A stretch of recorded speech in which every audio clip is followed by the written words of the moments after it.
Good morning or afternoon. I think it's morning for Danny. It's afternoon for me. And welcome to another Conversations with Carrie and Danny. We had a great chat last episode just about Eve and the apple. So if you haven't had a chance to watch that one, go back and watch that one as well. But Danny, what is on your heart today? I know it's her turn to pick a topic. So here we go. Okay, so I'm going to procrastinate for a couple of minutes before I start this, no doubt.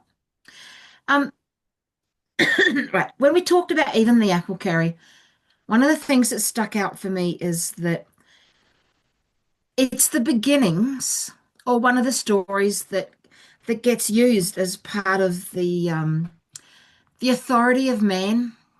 You know, the lies. And please go back and watch the episode if you haven't, and you'll get the full story and understanding. But Carrie exposed in our last episode about how growing up as Seventh-day Adventists, the story we were told about Eve didn't actually match the Bible story. And Carrie read from the Bible stories that we all, we had when we were children, had the same ones here in New Zealand.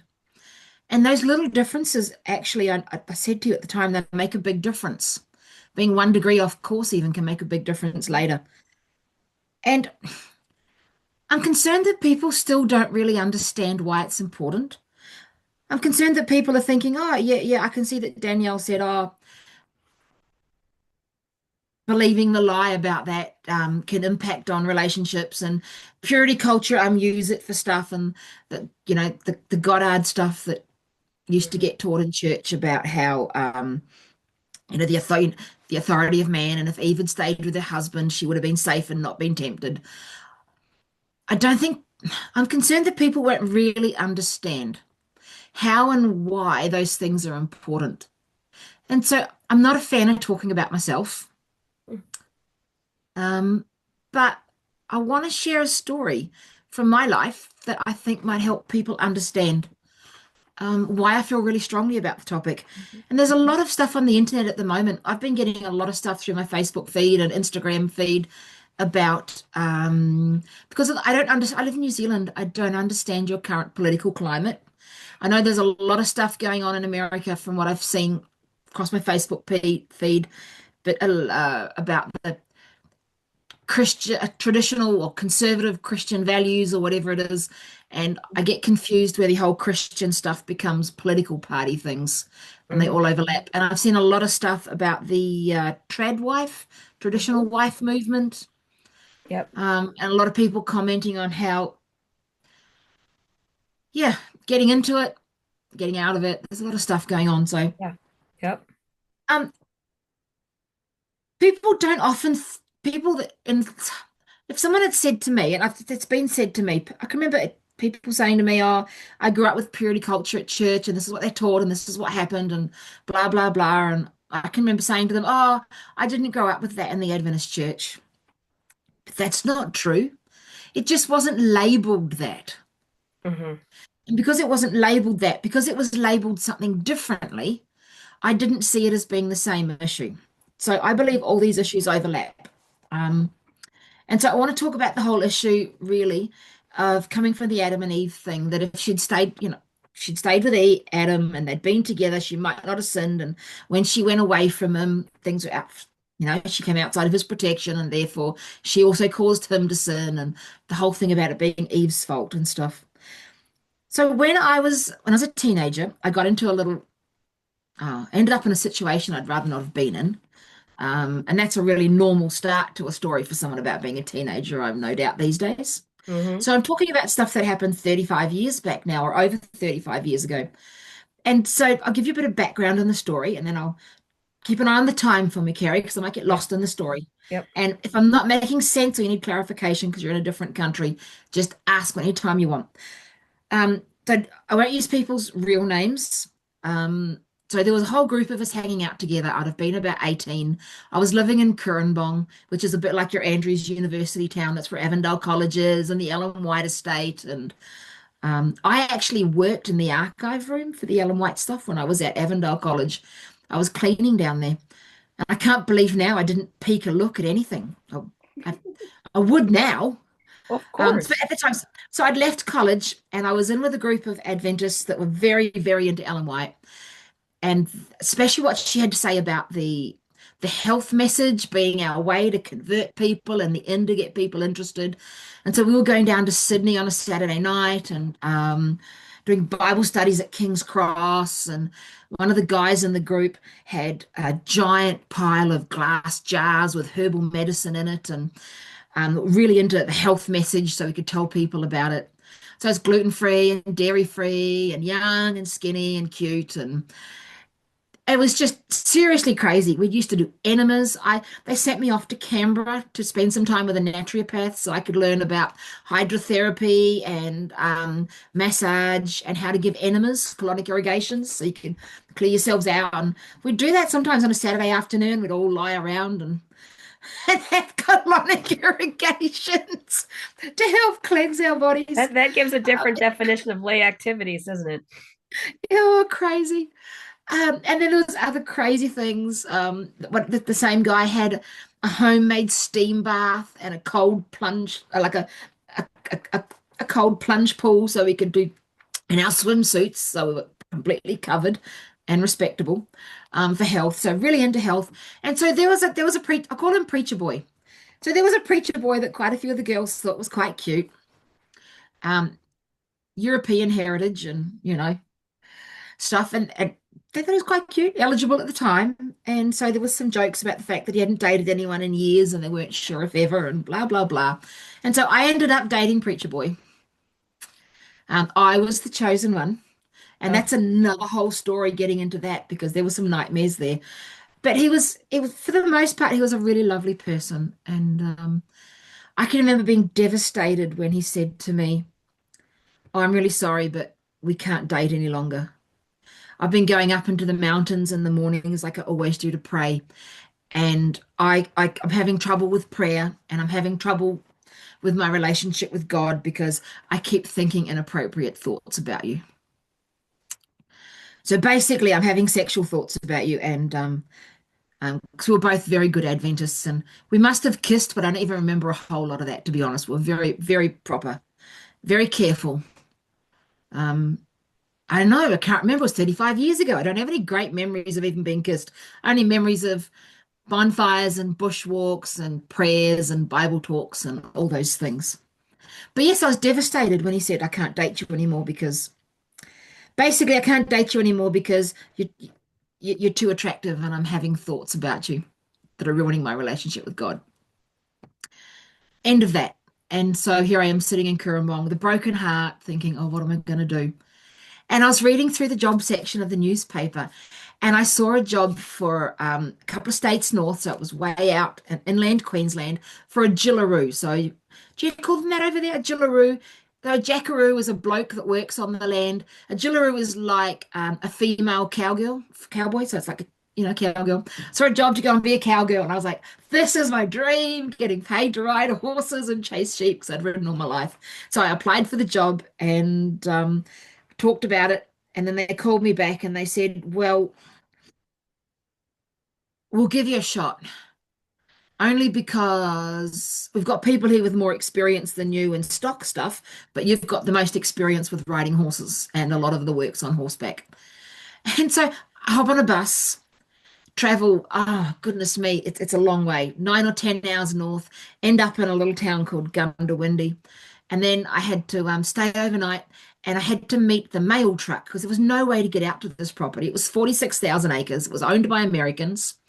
They had 10,000 acres in cotton, 10,000 acres in development, which meant that there were about 11 or 12 tractors that ran 24 hours a day around the clock because they had 10,000 acres. They were spraying, clearing, cultivating, and planting in cotton.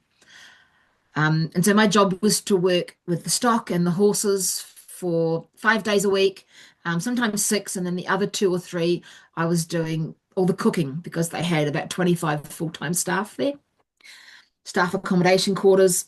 So I get to Gundawindi, another 3.5 hours on a mail truck to get to the property. And they had to arrange for someone to meet me at the letterbox. So I arrive out there. So the story of how I got there is important because unless you understand that I had no vehicle, no driver's license, and I was isolated, there was no Mhm. way to leave the property. Um, that's an important context, of course, to the rest of the story. So I get out there and I quite enjoy it. It's old-fashioned times back then. So at one point, the old fellas refused to keep shearing because you weren't allowed women in the shearing shed. And all sorts of things that you hear stories about that I actually got to just live slightly on the edge of them, because I was there in a time of great cultural change, really, in the world. So I'd been there for a little while, and it was all going okay. I didn't get to see a lot of the other workers. There was one other female in the single quarters. It was stinking hot. I did okay with the cooking, even though I'd grown up total vegetarian, growing up in a really strict Adventist home, and I had to cook meat for the guys and stuff. So that was a bit of a crash course and things. But there came a point one night where the other lady in the single quarters, and we'd been sharing a room for a bit at that point. She went away on holidays. She was going to be gone for about a week. And I woke up in the middle of the night one night, and there was a flashlight shining in my eyes, like a torch. Mm. Mhm. And it just scared the crap out of me because the guy in the next room over in the single quarters, there was rumors going around that he had been in jail for, and I won't say why because the story they said was horrendous, and I wish I'd never heard it. Let's just say it involved some beyond anything I could ever believe cruelty to animals. Little Mm. cute fluffy kittens who are my favorite animals. It's just the most horrible story, so I won't even mention it. And so I was a bit concerned about that. And the other female had gone. The people that owned the property and the older lady that oversaw things that was married, she lived a long way off site from the single quarters. So I woke up and there was someone was shining a light in my eyes. And I don't know what I was thinking, Carrie. Seriously, I leapt out of bed and I chased the person because I wanted to know who it was. I get a kilometer down the road, flat tack, a kilometer down the road in the pitch black, sometime in the middle of the night, in the warm season. So I know there's going to be brown snakes and stuff that are dangerous around, and realize that I could be potentially chasing the really scary guy that had murdered animals not nicely into the dark, way away from any protection. At which point I freaked out and had an absolute panic attack and ran as fast as I could back to where we came from. I realized that the lock on my door for my single quarters wasn't working and I didn't know what to do. I was Mm. terrified. There was one light. So there were big, long prefab buildings with all little rooms in them and air Mhm. conditioning units across the back. There was a light running, and what I did was I sat up on the veranda with a book and a blanket underneath the light, the only one light there was. And it meant that I could see for a long way away, and I spent the rest of the night there. And the next morning, someone comes out of the room, like from next door where I'd been sitting, and we'll call him Farmer Boy. I don't want to use his real name just in case. And so Farmer Boy said, "What are you doing here? What happened?" And so I explained the story of what happened and how terrified I was and what had gone on. And he said, "Oh, yeah, well, if it was that guy in the room down from you, then you did the right thing because he's actually really dangerous." And he was just so nice and so helpful and so caring that we became friends. Mhm. And so we started to talk and we became friends. And I don't know how long it took. But things, it was just, it wasn't an easy life. And at one point, he said to me, because I was stuck there, "I'm leaving." He said, "I'm leaving and I'm heading out to the Gold Coast." So the Gold Coast is just, oh my goodness, it's just, you imagine some of the most beautiful of the California beaches, out in Mhm. south of LA there. And it's like that big, long white beaches and high rise buildings. And he said, "I'm heading out not far from the Gold Coast. There's another station there. They want my skills," because he used to do a lot of the mechanical work and fill up the fuel tanks around all the tractors and stuff like that. He said, "So I've got a job out there." He said, "Do you really want to stay here?" He said, "Or do you need a lift out?" And I'm like, "Oh my goodness, yeah, give me a lift out of this place." So, so packed up and off we went. Now we didn't actually end up getting as far as the Gold Coast. We got as far as Gundwindi, and then he had issues with his car, and so we camped up in the local caravan park, and grabbed a caravan. Still all respectable at that point, having grown up a fairly good Adventist.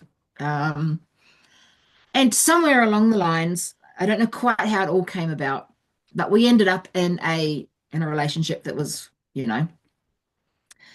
keep it a kids show. We were having a relationship. Right. Um, and from there, things started to get scary, like really, really scary. Um, so the person that had been nice and comforting and helped protect me from the bad dude back at the big farm turned out to be a control freak. And he was about 12 years older than me. Bit of a control freak, and he started to get really demanding and scary. They'd we'd often we'd go into the local pubs sometimes for meals. It was the easiest place to get food. And of course, at the time, I was still a good little Adventist, so I wasn't drinking alcohol or anything, but they were. And yeah, I can remember clearly back then they were still quite strong gentlemen, them saying, right, we need all the ladies to leave the bar, please. And there'd be like four or five of us.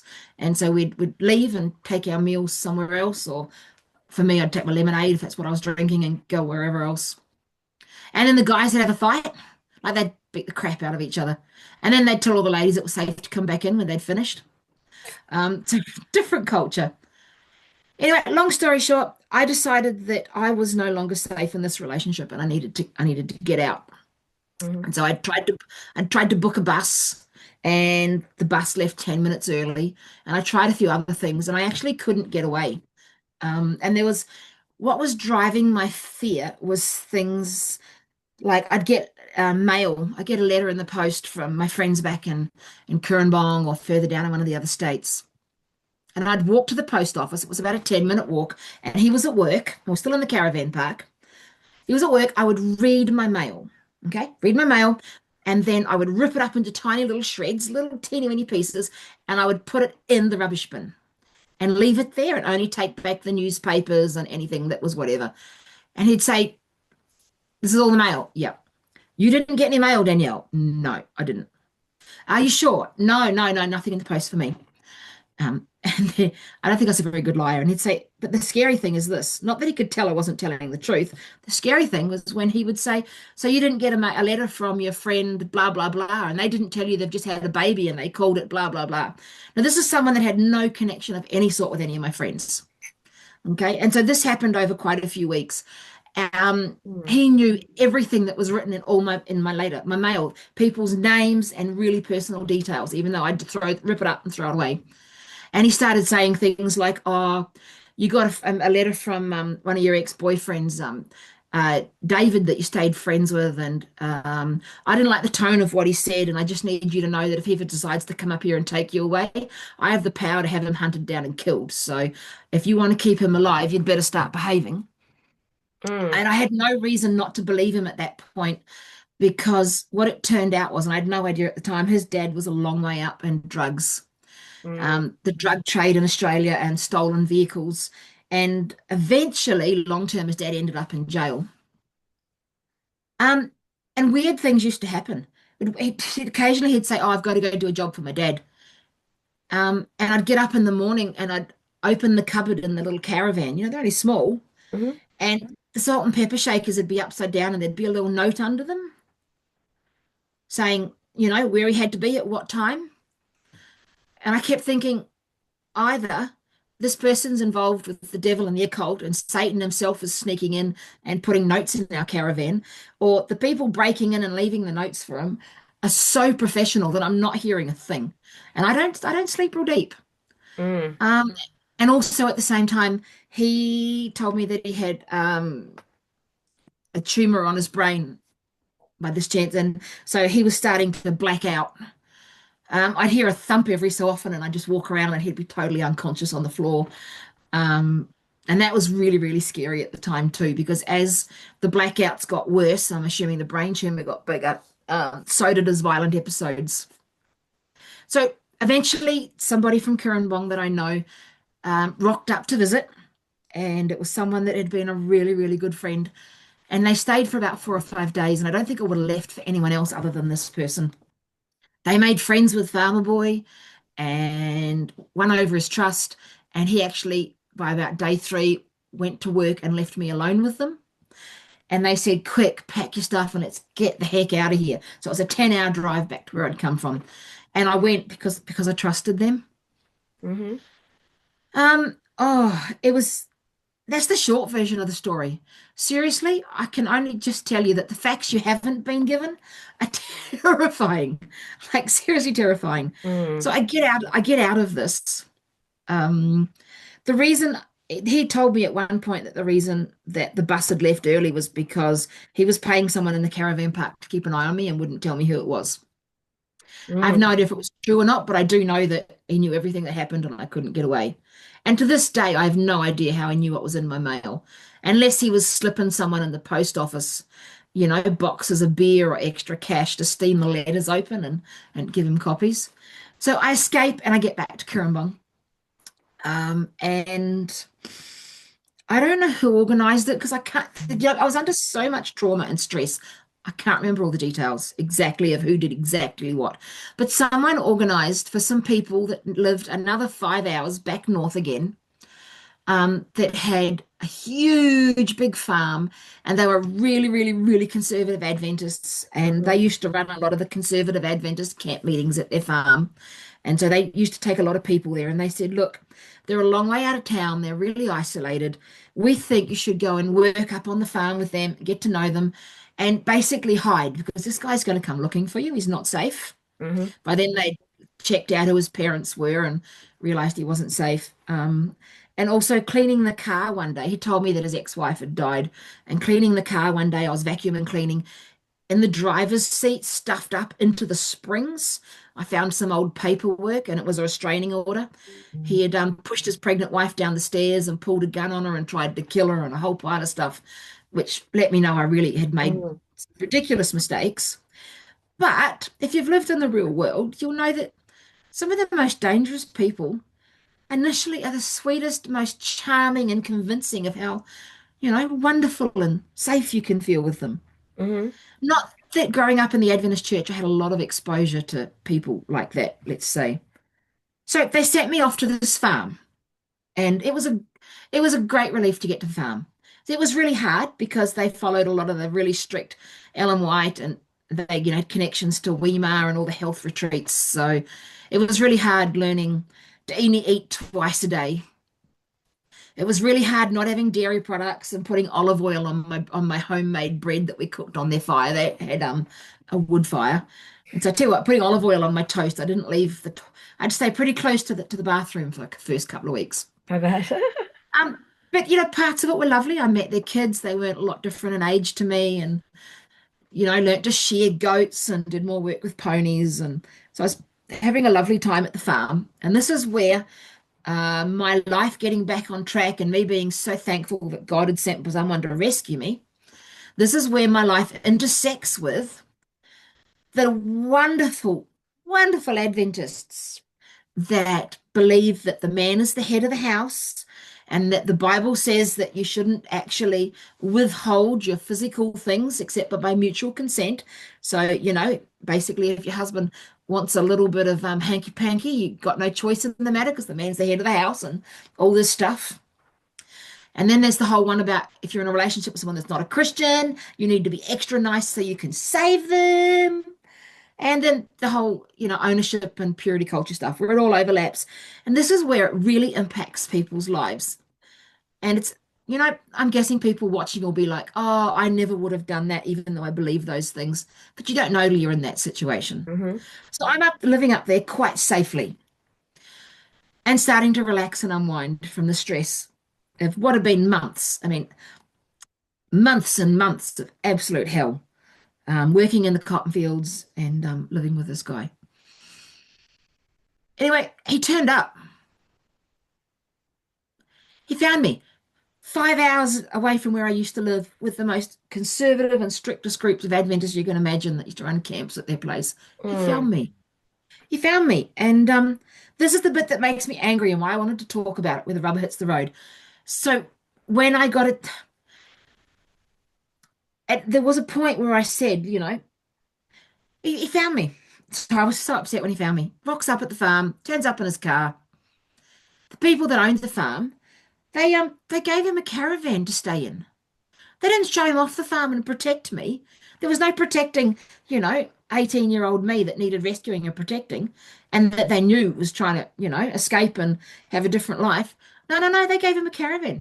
And They and were, they knew just and they knew what they had done, what he had done. They knew how dangerous he was. yep, yep. There'd been other people. There were other men on the farm. They had workers. There were plenty of blokes on the farm, but they let him on. They gave him a caravan, and they gave him a caravan. And when he insisted that I move into the caravan with him and stuff, um, and he'd stay for a couple of nights before I had to go home with him, that was it. They were like, basically, let me help you carry your stuff, Danielle, from inside our house into the caravan. So you can be with this person that Mhm. biblically you are married to and has biblical rights. He has rights as a husband under the whole, head of the household things. And we're prepared to help him enforce his rights, even though he's not a Christian. You were stupid enough to sleep with him. So now you've got to live with this for the rest of your life. And I can't even describe how things were.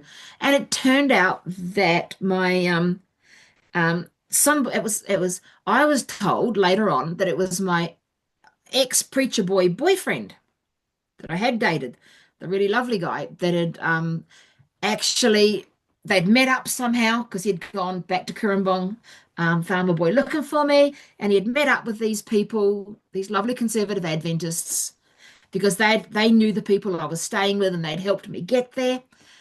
And basically, they said to me what I said to you. You've now had a physical relationship with him. So, biblically, that's the equivalent of being married to him.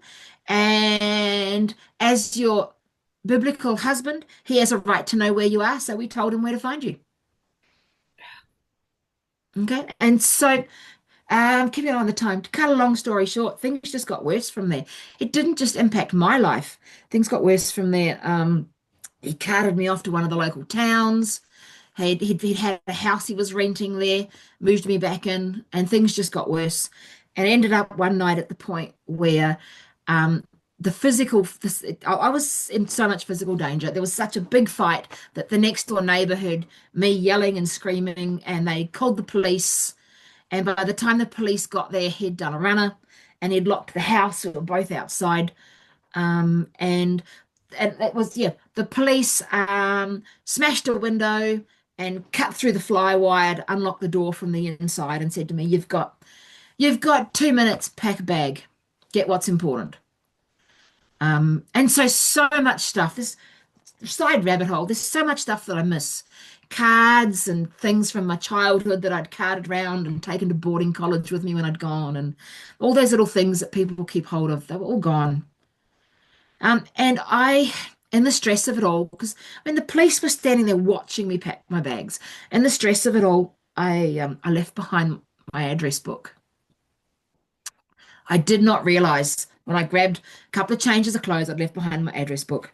So the healthy crew that used to run the healthy crew that were running, the whole enema group and all of them, because they were all friends with my preacher boy ex-boyfriend. A couple of them come and picked me up from the police station, which was a considerable drive away, and took me back to one of their family's places to stay.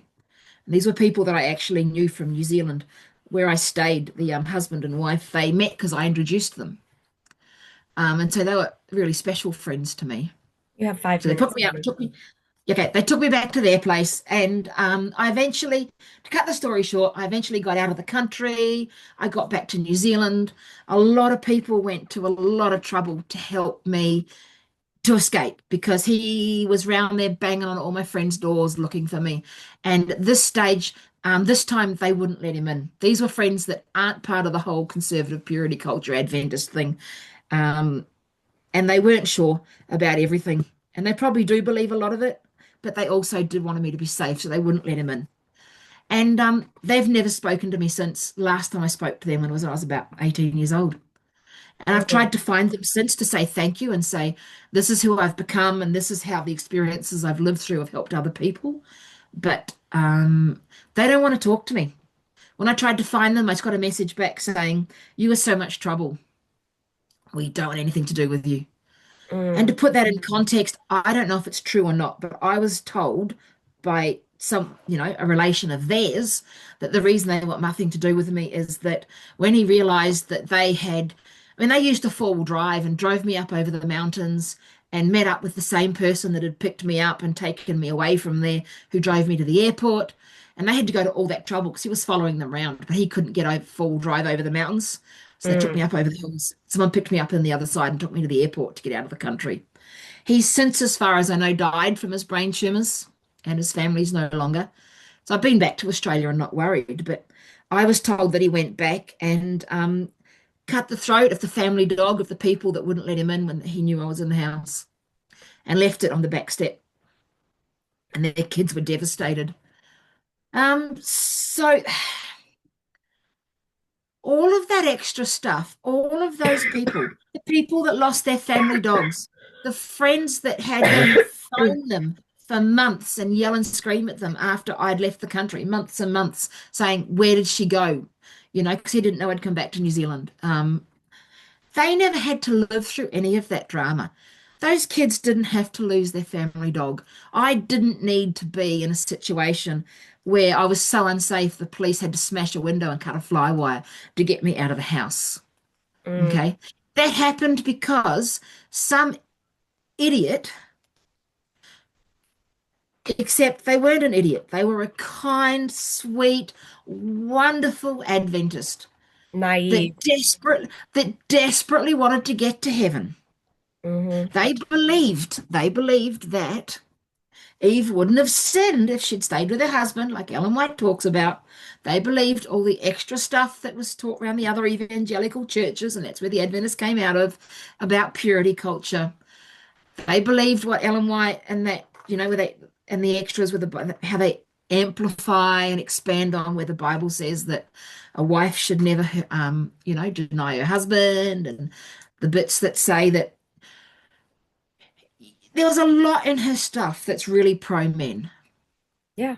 There's still a lot. I mean, you can say my Adventist church is not like that, but if your Adventist church is still refusing to let females preach and be ordained, then they are still like that. Hmm. And so I wanted to share my story because I don't want people to sit up there and go, "Oh, yeah, it's just a little thing, it doesn't matter." I wanted to make really clear how what seems like an innocent belief Hmm. can really screw up somebody's life and cause a lot of dramas, not just for them, but for all the people around them. Well, and I think what happens is, you know, in the ideal world with perfect men and perfect women, this whole headship thing wouldn't even be an issue. We would be, mind and soul all together and all of this stuff. But they miss the husbands love your wives parts of all of this as well. And to Mhm. silence women's voices. And that's what happens in these very male dominated organizations of any kind.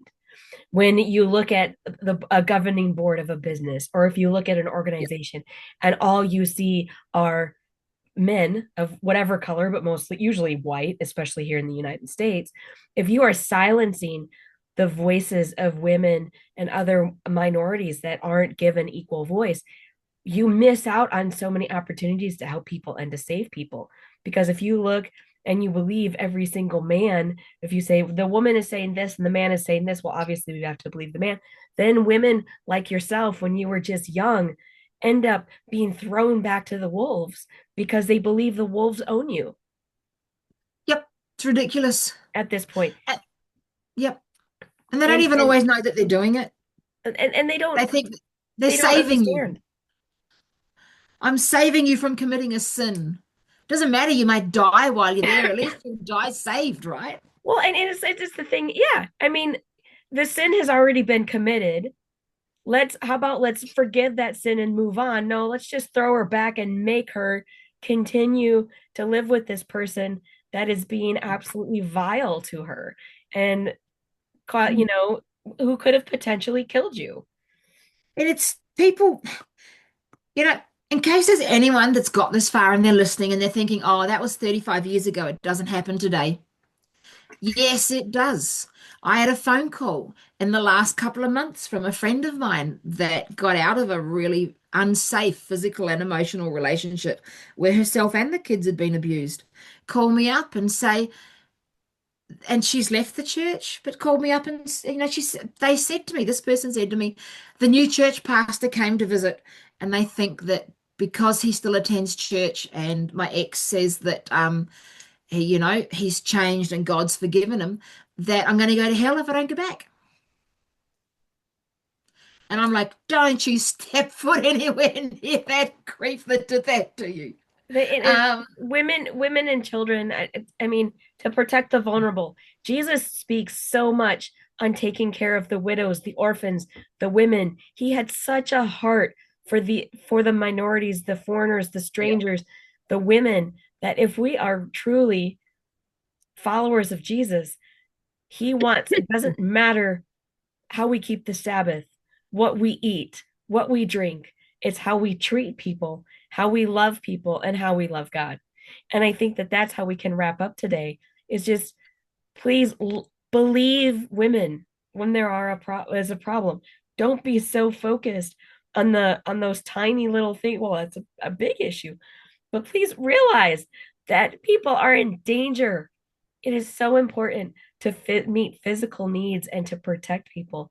It's just I'm really sorry that you went through it, but hopefully with you sharing your story and just we just have literally like 1 minute left. So thank you for your bravery, Dani, and sharing it's your okay. story. Send Dani some love in your comments, like and subscribe, and I'm we will okay.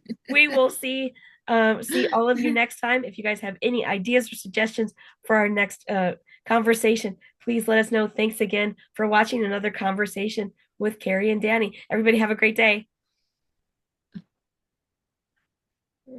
Where'd it go? End.